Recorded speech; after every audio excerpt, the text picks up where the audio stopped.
Hello नमस्कार प्यारे साथियों, कैसे हैं आप सभी। एक बार फिर से मैं आशीष पांडे स्वागत करता हूं आपका अपने YouTube channel target for IQ में। साथियों, आप सभी को दीपावली की बहुत बहुत शुभकामनाएं देते हुए, जैसे कि आपको अवगत है कि मेरे द्वारा लगातार चैनल पर करंट अफेयर्स की क्लासेस लगातार चलाई जा रही हैं।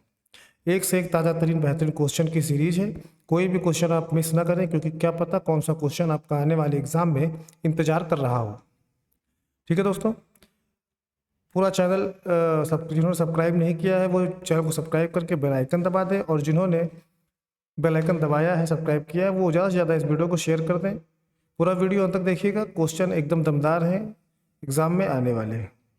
शुरू करते हैं दोस्तों, देखते हैं आज का पहला क्वेश्चन क्या कह रहा है कि भारत में सड़क दुर्घटनाएं 2022 रिपोर्ट के अनुसार सड़क दुर्घटनाओं में होने वाली मौतों का प्रतिशत किस राज्य में सबसे अधिक है।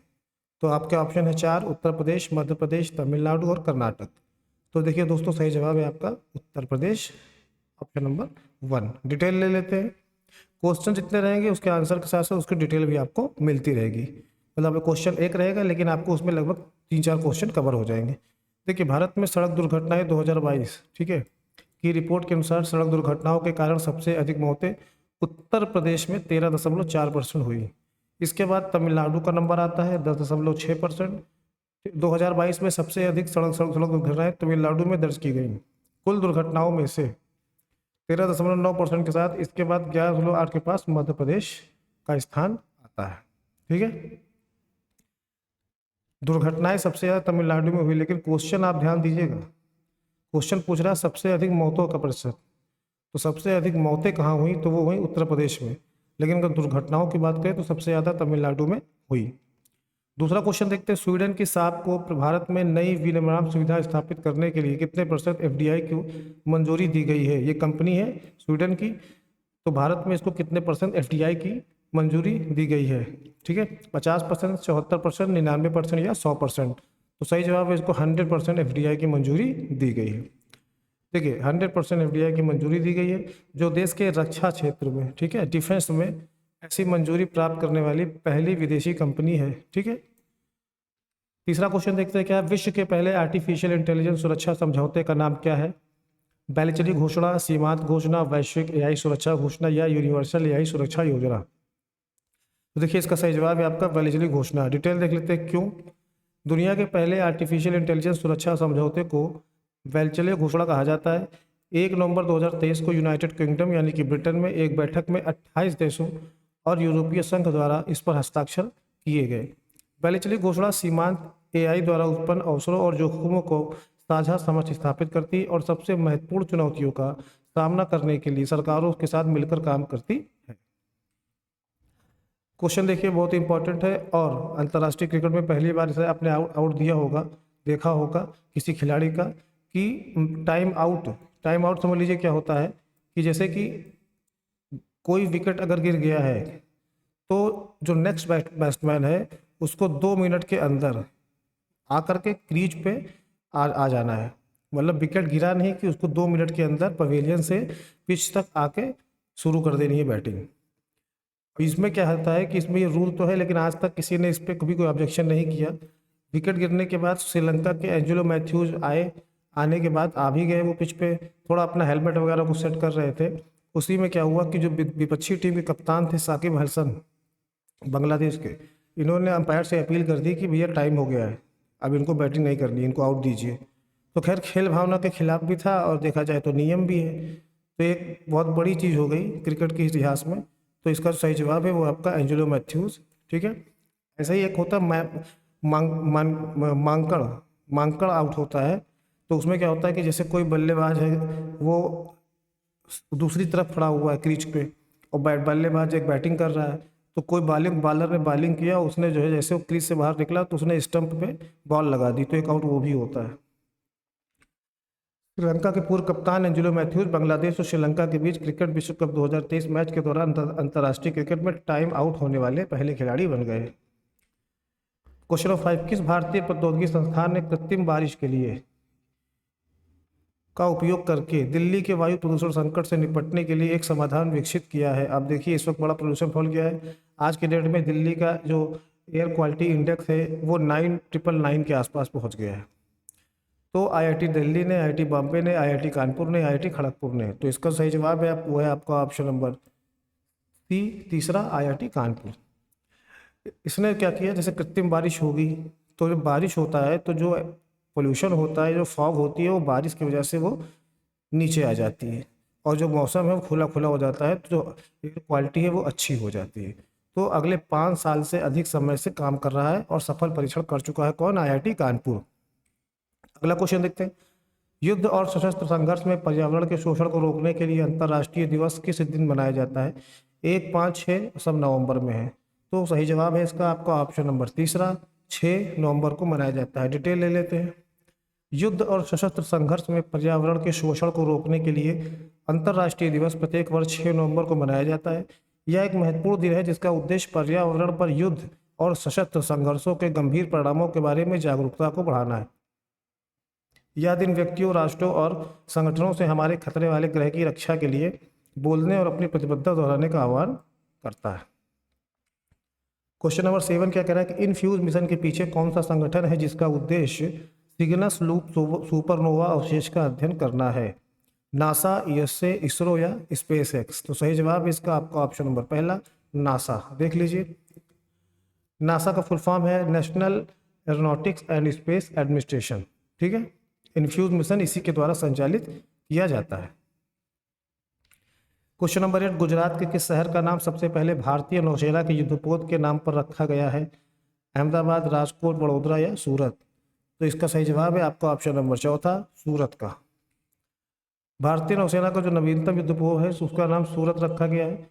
गुजरात के एक शहर के नाम पर रखा जाने वाला पहला युद्धपोत है। युद्धपोत के शिखर का अनावरण आज गुजरात के मुख्यमंत्री भूपेंद्र पटेल सूरत शहर में करेंगे, या कर चुके हैं, मतलब पिछले 1-2 दिन पहले का है ये क्वेश्चन, तो कर चुके हैं। क्वेश्चन नंबर 9, भारतीय जूनियर पुरुष हॉकी टीम ने सुल्तान जोहर कप 2023 में कौन सा पदक जीता? पीतल, चांदी, सोना या इनमें से कोई नहीं? ठीक है, तो सही जवाब क्या है इसका? इसका सही जवाब है इनमें से कोई नहीं। ब्रॉन्ज मेडल जीता है, कांस्य पदक जीता है। ठीक है, और अगला क्वेश्चन देखते हैं। Swiss group IQ air quality index के आंकड़ों में, जैसा कि अभी पहले डिस्कस मैंने कर भी दिया कि आज दिल्ली का क्या हालचाल है, एयर क्वालिटी इंडेक्स में 999 है। तो दुनिया के सबसे प्रदूषित शहरों में सूची में कौन टॉप पर है? तो कोलकाता, नई दिल्ली, मुंबई और चेन्नई। तो सही जवाब इसका ऑप्शन नंबर दूसरा, नई दिल्ली, भारत देश की राजधानी, टॉप पर है प्रदूषित शहर के मामले में। ये देख लीजिए 483 तो ये तब था जब इसने ये आंकड़ा निकाला है। आज का जो आंकड़ा है वो 999 है। सोचिए 483 के साथ ये जो है विश्व की सबसे प्रदूषित शहर है, और आज तो 999 है। आप खुद सोच लीजिए कि जो है क्या वहाँ पे लोग जो रह रहे हैं उनके कितनी परेशानी हो रही होगी सांस लेने में।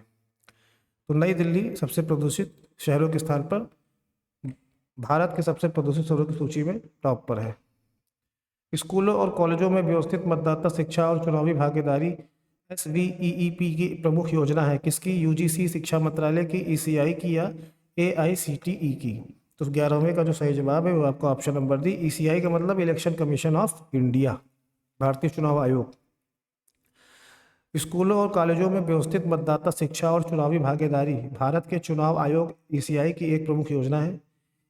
SVEEP एक बहुहस्तक्षेप कार्यक्रम है जो नागरिकों, मतदाताओं और मतदाताओं को चुनावी प्रक्रिया के बारे में शिक्षित करने और उनकी जागरूकता बढ़ाने और उनकी समुचित भागीदारी को बढ़ावा देने के लिए विभिन्न माध्यमों और मीडिया के माध्यम से पहुंचता है। क्वेश्चन नंबर 12 देखते हैं क्या कह रहा है। कोलिंस डिक्शनरी द्वारा किस शब्द को वर्ष 2023 का शब्द घोषित किया गया है? 2023 का शब्द कौन सा है जिसको वर्ष 2023 का शब्द घोषित किया गया? मेटावर्स, वेब3, NFT या AI? तो आजकल देखिए एक ही चीज़ चल रही है, एक ही चीज़ का बोलबाला है, वो है AI, आर्टिफिशियल इंटेलिजेंस। सही जवाब आपका question option number 4। Collins dictionary ने AI को 2023 के लिए वर्ष का शब्द घोषित किया है। इस शब्द को इसके तेजी से विकास और हमारे जीवन पर बढ़ते प्रभाव के कारण चुना गया है। पिछले वर्ष में AI शब्द का उपयोग जो होता था इस वर्ष 4 गुना हो गया, 4 गुना बढ़ गया है। ठीक है, और इसका व्यापार में, प्रौद्योगिकी में, टेक्नोलॉजी में और हेल्थ सर्विसेज में इसका उपयोग बहुत ज़्यादा किया जाने लगा है, आर्ट में भी। क्वेश्चन नंबर 13, टाइम मैगजीन के कवर पर दुनिया की सबसे लंबी समय तक सेवा करने वाली महिला सरकार प्रमुख के रूप में किसे चित्रित किया गया है? मतलब दुनिया की सबसे लंबे समय तक सरकार की प्रमुख रहने वाली Jessica Ardern, Sheikh Hasina, Margaret Thatcher या एंजेला मार्कल? तो सही जवाब है बांग्लादेश की जो प्रधानमंत्री मौके पे है शेख हसीना। क्वेश्चन नंबर 14, प्रधानमंत्री मोदी ने प्रधानमंत्री गरीब कल्याण अन्न योजना को कितने वर्षों के लिए बढ़ा दिया है? तो अभी कुछ ही दिन पहले इन्होंने चुनावी माहौल चल रहा है और उसी चुनावी माहौल में इन्होंने घोषणा भी कर दी, 2 साल, 3 वर्ष, 4 वर्ष या 5 साल। तो 5 वर्ष के लिए बढ़ाया गया है। कितने करोड़ गरीबों के लिए? जितने करोड़ गरीबों के लिए पहले था, 80 करोड़ गरीबों के लिए। Question number 15, McKinsey health institute के सर्वेक्षण के अनुसार 2023 में किस देश में कार्यस्थल पर बर्नआउट की दर सबसे अधिक है? चीन, संयुक्त राज्य अमेरिका, भारत या यूनाइटेड किंगडम? तो सही जवाब है आपको ऑप्शन नंबर तीसरा, भारत। देखिए, मैकेंसे हेल्थ इंस्टीट्यूट के सर्वेक्षण के अनुसार 2023 में भारत में कार्यस्थल पर, यानी कि जो वर्किंग प्लेस है वहाँ पर तनाव, स्ट्रेस सबसे ज़्यादा है। यानी कि इंडिया में जो वर्किंग प्लेस है, जहाँ लोग काम कर रहे हैं, वो सबसे ज़्यादा तनाव में है 2023 में पूरे विश्व में। कितने परसेंट? 59% भारतीय सर्विस करने वाले लोग बर्नआउट लक्षणों का अनुभव कर रहे हैं, यानी कि स्ट्रेस में है, डिप्रेशन में है। क्वेश्चन नंबर 16, किस संस्था को हिंदू बिजनेस लाइन अखबार ने 2023 में change maker of the year पुरस्कार दिया? यह प्राप्त हुआ? भारतीय अंतरिक्ष अनुसंधान संगठन इसरो, भारतीय रिजर्व बैंक आरबीआई, भारतीय प्रतिभूति एवं विनिमय बोर्ड सेबी या फिर नेशनल स्टॉक एक्सचेंज एनएससी? तो सही जवाब है इसका ऑप्शन नंबर दूसरा, भारतीय रिजर्व बैंक। देखिए, भारतीय रिजर्व बैंक को कोविड-19 महामारी के दौरान भारतीय अर्थव्यवस्था को संभालने में महत्वपूर्ण भूमिका निभाने के लिए हिंदू बिजनेस लाइन अखबार से 2023 में change maker of the year का पुरस्कार दिया। क्वेश्चन नंबर 17, नवंबर 2023 में भारतीय रिजर्व बैंक आरबीआई के नए कार्यकारी निदेशक यानी कि सीईओ किसको बनाया गया? मनोरंजन मिश्रा, सुमन वर्मा, मुनीश कपूर या रमेश पटेल? सही जवाब है इसका ऑप्शन नंबर पहला, मनोरंजन मिश्रा को बनाया गया। देखिए, 1 नवंबर 2023 से मनोरंजन मिश्रा को अपना नया कार्यकारी निदेशक नियुक्त किया। आरबीआई में 30 से अधिक वर्षों के अनुभव और बैंकिंग और वित्त में एक मजबूत विशेषज्ञ होने मिश्रा की यही विशेषता है जो इनको आरबीआई से जोड़ा गया। क्वेश्चन नंबर 18, कौन सा मंत्रालय महिलाओं के लिए पानी महिलाओं के लिए अभियान शुरू कर रहा है? ग्रामीण विकास मंत्रालय, जल शक्ति मंत्रालय, महिला एवं बाल विकास मंत्रालय या आवास और शहरी मामलों का मंत्रालय? तो सही जवाब है इसका आपका ऑप्शन नंबर चौथा, आवास और शहरी मामलों का मंत्रालय। देखिए, आवास और शहरी मामलों का मंत्रालय राष्ट्रीय शहरी आजीविका मिशन के सहयोग से उड़ीसा शहरी अकादमी की साझेदारी से जल के लिए महिलाएं और महिलाओं के लिए पानी अभियान शुरू कर रहा है, जिसे जल दिवाली के रूप में भी जाना जाता है। देखिए, इंपॉर्टेंट है, अगर मान लीजिए जल दिवाली पूछ ले तो दोनों एक ही हैं। अभियान का प्राथमिक उद्देश्य जल प्रशासन में महिलाओं की सक्रिय भागीदारी के लिए एक मंच प्रदान करना है। क्वेश्चन नंबर 19, किस भारतीय कंपनी ने लगभग 148 करोड़ रुपए में मार्केटर पेट्रोलियम का अधिग्रहण किया है? Reliance industries, Tata consultancy services, Indian oil corporation या फिर इन्फोसिस? तो 19 का जो सही जवाब है वो है आपका ऑप्शन नंबर तीसरा, इंडियन ऑयल कॉर्पोरेशन। देखिए, इंडियन ऑयल कॉर्पोरेशन सरकारी स्वामित्व वाली कंपनी है। इसने दिवाला हुई कंपनी मार्केटर पेट्रोलियम को, एमपीएल को 148 करोड़ रुपए में खरीद लिया है। 148 करोड़ रुपए में। राष्ट्रीय कंपनी कानून न्यायाधिकरण एनसीएलटी ने दिवाला और दिवालियापन संहिता 2016 के तहत सौदे को मंजूरी दी है।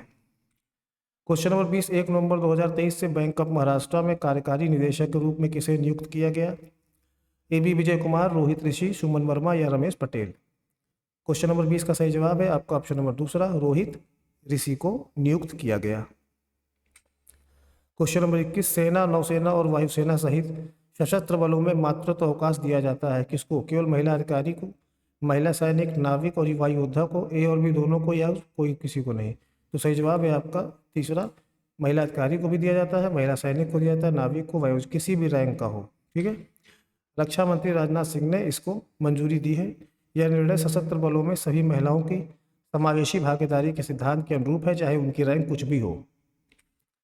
क्वेश्चन नंबर 22, शत्रु संपत्ति अधिनियम 1968 के अनुसार किन देशों के प्रवासियों के उत्तराधिकारी भारत में पैतृक संपत्ति पाने के हकदार नहीं हैं? पाकिस्तान, चीन, श्रीलंका या चीन और पाकिस्तान? सही जवाब है आपका चौथा, चीन और पाकिस्तान।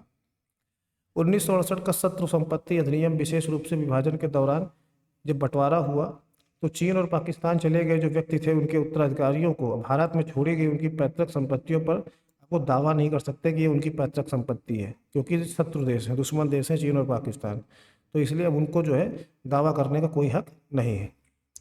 क्वेश्चन नंबर 23, किस देश के शतरंज खिलाड़ियों ने फिडे ग्रैंड स्विस शतरंज प्रतियोगिता में शीर्ष खिताब जीता? संयुक्त राज्य अमेरिका, भारत, रूस, चाइना। तो सही जवाब है आपका ऑप्शन नंबर दूसरा, भारत। भारत के कौन थे खिलाड़ी? विदित गुजराती और आर वैशाली ने फिडे ग्रैंड स्विस शतरंज प्रतियोगिता में शीर्ष खिताब जीता, आगामी कैंडिडेट टूर्नामेंट में स्थान हासिल किया। Question number 24, national e government services limited NSL के सहयोग से किस वित्तीय संस्थान ने व्यापार वित्त प्रक्रियाओं को सुव्यवस्थित करने के लिए इलेक्ट्रॉनिक बैंक गारंटी सेवाएं शुरू की हैं? National bank of India, standard chartered India, HSBC India या ICICI बैंक इंडिया। तो सही जवाब इसका ऑप्शन नंबर तीसरा, HSBC इंडिया। देखिए HSBC इंडिया ने national e governance services limited के साथ साझेदारी में व्यापार वित्त प्रक्रियाओं को आधुनिक बनाने और पारंपरिक कागज आधारित प्रणाली को बदलने के लिए इलेक्ट्रॉनिक बैंक गारंटी सेवाएं शुरू की हैं। दोस्तों देखिए लास्ट क्वेश्चन है, ज़्यादा से ज़्यादा इसको शेयर कर दीजिएगा, लाइक कमेंट कर दीजिएगा, चैनल को सब्सक्राइब करना बिल्कुल ना भूलें, बेल आइकन दबा दें तो ताकि चाहे करंट अफेयर्स की हो या किसी भी कोई भी वीडियो हो, हर वीडियो आपके लिए इम्पोर्टेंट है और हर वीडियो के क्वेश्चन आपके लिए इम्पोर्टेंट है, क्योंकि एजुकेटर जब लाते हैं तो बहुत ही ढूंढ के और छांट के लाते हैं। आप अपना पढ़ाई कर रहे हैं, आप पढ़ते रहिए, लेकिन यहाँ से जो आपको मिलेगा वो भी आपके लिए बहुत बेस्ट है, क्योंकि एक कॉम्पैक्ट नोट्स आपका तैयार हो जाएगा। और मैं बार बार कहता हूँ कि आप अपने नोट्स को तैयार करते रहिए, एग्ज़ाम टाइम में आपकी वो जो नोट्स है वो आपके लिए बहुत ही हेल्पफुल साबित होने वाली है, मेरी गारंटी है। तो ठीक है, देखिए 25वां क्वेश्चन देख लेते हैं, फिर आपसे अलविदा लेते हैं।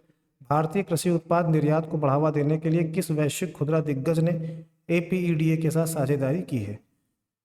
लुलु हाइपर मार्केट, कैरीफोर, वॉलमार्ट या टेस्को। तो सही जवाब है इसका पहला, लुलु हाइपर मार्केट।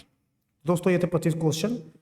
आप आशा करता हूँ आप सभी की दिवाली अच्छी रहेगी और एक बार फिर से हैप्पी दिवाली विश करते हुए आपसे इजाज़त लेना चाहूँगा। तब तक के लिए जय हिंद, जय भारत।